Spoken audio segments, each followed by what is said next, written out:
खेती कानूनों खिलाफ देश विच किसानां दा अंदोलन वधदा जा रहा है, जिस दे चलदिआं अकाली दल पार्टी लगातार किसानां दी हिमायती बनी हुई है। पहला खेती बिलां नूं लैके बीबा हरसिमरत वल्लों अपने पद तो अस्तीफा दे दिता गया सी ते फिर बीजेपी ते अकाली दल दे एनडीए तो भी नाता तोड़ लिया सी। पर हुण जो वड्डी खबर सामने आई है, उत्थे पंजाब दे साबका मुख मंत्री अते अकाली दल दे सीनियर नेता प्रकाश सिंह बादल ने खेती कानूनों के विरोध विच अपना पदम विभूषण पुरस्कार वापस कर दिता है। प्रकाश सिंह बादल ने राष्ट्रपति रामनाथ कोविंद नूं तकरीबन 3 पन्नियां दा पत्र लिख के खेतीबाड़ी कानूनों का विरोध करदिआं किसानां ते कार्रवाई की निखेधी की है ते अपना सन्मान वापस दिता है।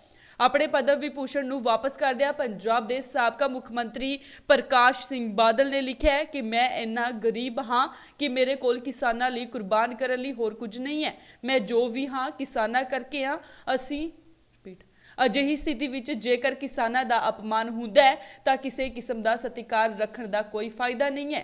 प्रकाश सिंह बादल ने लिखा है कि किसानां नाल जिस तरह की धोखाधड़ी की गई है, उन्हां नूं बहुत ठेस पहुंची है। गलत दृष्टिकोण तो किस तरह किसानां दी लहर पेश की जा रही है, यह दुखदाई है। जेकर देखा जाए तो अकाली दल किसानां दे हक विच उतरदिआं लगातार वड्डे वड्डे कदम चुकदा आ रहा है ते हुण अकाली दल दे सीनियर नेता वालों भी अपना पदम पुरस्कार वापस कर दिता गया है। ते हुण यह पुरस्कार वापस करन ते केंद्र सरकार ते की असर पैंदा है, यह वेखना लाजमी होवेगा। Bureau report, Indus TV, Australia.